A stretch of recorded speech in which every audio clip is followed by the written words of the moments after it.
अस्सलाम वालेकुम, welcome back to my YouTube channel. आज जो हम लोग टॉपिक डिस्कस करेंगे वो है chapter 9 selection and assignment of participants research का। बेसिकली इस चैप्टर में हम लोग डिस्कस करेंगे सैम्पलिंग क्या होती है, पॉपुलेशन क्या होती है, सैम्पलिंग की टेक्निक्स क्या हैं, सारा जो है वो हम लोग इसमें डिस्कस करेंगे। लेकिन वीडियो स्टार्ट करने से पहले मैं सबको से यही रिक्वेस्ट करूँगी जिन्होंने अभी तक चैनल सब्सक्राइब नहीं किया वो सब्सक्राइब कर दें और साथ में दिए हुए बेल आइकन के बटन को प्रेस कर दें ताकि हर नई आने वाली वीडियो आप तक पहुंच सके। तो अब अपने टॉपिक की तरफ जाते हैं। सबसे पहले हम लोग जो है वो selection and assignment of participants के मतलब जो भी हम लोग काम कर रहे होते हैं उसमें कोई हम लोग सिलेक्शन करते हैं, पार्टिसिपेंट को सिलेक्ट करते हैं, तो वो किस प्रोसेस के थ्रू जो है वो हम लोग बेसिकली सिलेक्शन कर रहे होते हैं, तो उस सिलेक्शन को बेसिकली हम लोग सैम्पलिंग कहते हैं।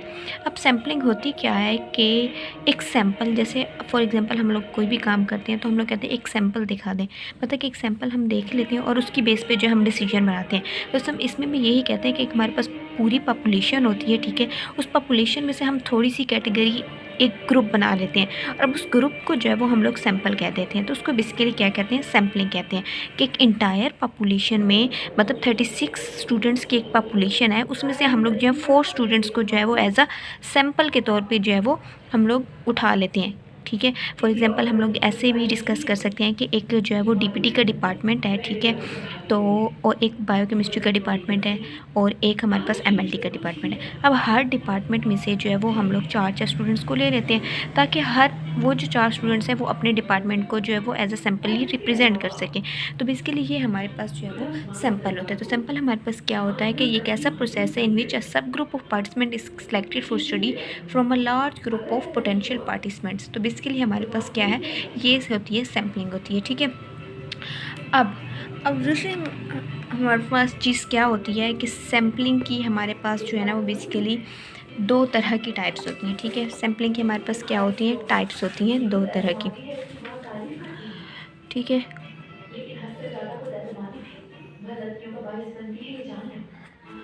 ये हमारे पास सैम्पलिंग की टाइप्स होती हैं। अब सैम्पलिंग के हमारे पास जो है एक हमारे पास जो है वो प्रोबेबिलिटी सैम्पलिंग होती है, ठीक है।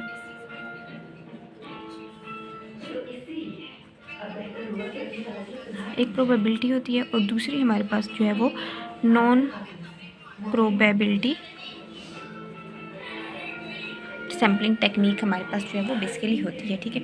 अब इसको भी हम लोग जो है वो डिस्कस करते हैं वन बाय वन के प्रोबेबिलिटी क्या होती है और नॉन प्रोबेबिलिटी सैम्पलिंग टेक्निक क्या होती है। बेसिकली सबसे पहले हमारे पास जो है ना वो प्रोबेबिलिटी सैम्पलिंग आती है। प्रोबेबिलिटी सैम्पलिंग में होता क्या है कि इसमें जो है ना वो हम लोग रेंडमली, ठीक है, रेंडमली जो है वो पेशेंट्स को या पार्टिसिपेंट्स को हम सेलेक्ट कर लेते हैं। मतलब हमारी ये चॉइस नहीं होती कि हमने एक लायक बच्चा है तो हमने लायक बच्चों को ही लेना है। हमें नहीं पता कि ये पूरे स्टूडेंट्स बैठे हैं, 23 स्टूडेंट्स बैठे हैं, हमें नहीं पता कि कौन लायक है कौन ना लायक है, हमने रेंडमली उठा लेना है, ये आ जाए ये आ जाए ये आ जाए, ठीक है। तो इस तरह से हर बंदे के पास इक्वल चांसेस होते हैं कि वो हमारी स्टडी में आ सके। तो प्रोबेबिलिटी सैम्पलिंग में सबसे पहले एक चीज़ ये होती है कि ये हम लोग जो है वो रेंडमली, हम लोग जो है रेंडमाइजेशन के साथ रेंडमली चीज़ों को उठा लेते हैं अपनी ये बंदा आ जाए ये बंदा आ जाए, ठीक है। और दूसरा ये हमारे पास क्या होता है कि इसमें हर बंदे के पास इक्वल चांस होते हैं कि वो हमारे पास जो है वो पार्टिसिपेट कर सके हमारी रिसर्च में या ना कर सके, ठीक है। और थर्ड चीज़ इसका एडवांटेज हमारे पास ये है कि ये हमारे पास जो है ना बाइसनेस से हमें बचाती है कि मतलब हम लोग अपनी बाइसनेस का मतलब ये होता है ना कि हम अपनी फेवर से एक चीज़ करना, वो हम अपनी फेवर से नहीं कर रहे होते। हम लोग ये नहीं चाह रहे होते कि लायक बच्चे ही सिर्फ हमारे पास आ जाए या नालायक बच्चे ही सिर्फ हमारे पास, हम लोग रेंडमली कर रहे होते हैं। हमें नहीं पता होता कि ये लायक बच्चे या नालायक है, हम रेंडमली चीज़ों को उठा लेते हैं। तो इस तरह से जो है वो बाइसनेस को भी ये जो है वो क्या कर रहा होता है, कम कर रहा होता है। और ये हमारे पास हो गई प्रोबेबिलिटी सैम्पलिंग। अब फर्दर जो हमारे पास नॉन प्रोबेबिलिटी सैम्पलिंग है उसमें हमारे पास जो है वो क्या होती है कि इसमें हम जो है रैंडमली सिलेक्ट नहीं करते, हम लोगों ने एक क्राइटेरिया सेट किया होता है, उसकी बेस पे जो है वो हम लोग सिलेक्ट कर रहे होते हैं। हम लोग चाह रहे होते हैं कि सिर्फ हमने लायक बच्चों को लेना है, हमने लायक बच्चों को ही रिप्रेजेंट करना है, तो हम लोग सिर्फ उन्हीं स्टूडेंट्स को लेंगे। इस तरह से जो है ना वो हर स्टूडेंट के पास, हर इंडिविजुअल के पास, हर पार्टिसिपेंट के पास जो है ना वो इक्वल चांसेस नहीं होते कि जो है वो स्टडी में पार्ट ले सके। और दूसरा ये हमारे पास बाइसनेस भी कास्ट कर सकते हैं, ठीक है। तो ये हमारे पास नॉन प्रोबेबिलिटी सैम्पलिंग होती है।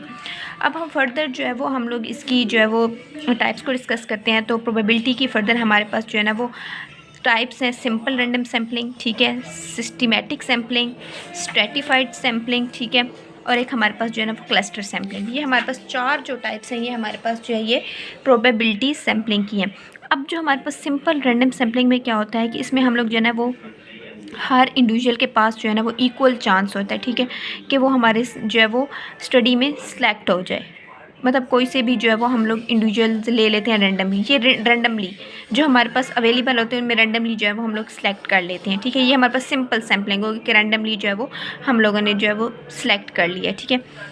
अब नेक्स्ट हमारे पास सिस्टमेटिक आती है। सिस्टमेटिक में हम जो है वो एक स्पेसिफिक हमने इंटरवल बनाया हुआ होता है कि हम लोग कह देते हैं कि हर दूसरा बंदा, एक को छोड़ के हर दूसरा बंदा जो है हमारी स्टडी में आएगा। मतलब हमने इंटरवल के मतलब इवन नंबर्स को हमने लेना है, जैसे 2, 4, 6, एक हमने इंटरवल सेट कर लिया। तो उस इंटरवल की बेस पे जो है वो हम लोग जो है ना वो सिस्टमेटिक सैम्पलिंग कह रहे होते हैं। फॉर एग्जांपल अगर हम लोग जो है वो सिस्टमेटिक सैम्पल की एग्जांपल यहाँ पे जो हमारे पास एग्जांपल हम लोग दे देते हैं, सिस्टमेटिक सैम्पलिंग। इसमें हम लोग क्या करते हैं, बेसिकली जो है वो इंटरवल की बेस पे जो है ना वो हम लोग इंटरवल के बेस पे कर होते हैं। मतलब हर इवन नंबर पे जो स्टूडेंट होगा उसको हम लोग सिलेक्ट कर लेंगे, ठीक है। अब इवन नंबर पे हमें नहीं पता कि इवन नंबर पे जो है ना वो कोई लाइक ही स्टूडेंट हो। अब 1, 2, 3, 4, 5, 6, 7, 8, 9, 10 है, ठीक है। अब हमने कहा कि हर इवन नंबर वाले स्टूडेंट को जो है वो हमने सेलेक्ट करना है। तो इवन पे हम 2 ले लेंगे, 4 ले लेंगे, 6 ले लेंगे, 8 ले लेंगे, 10।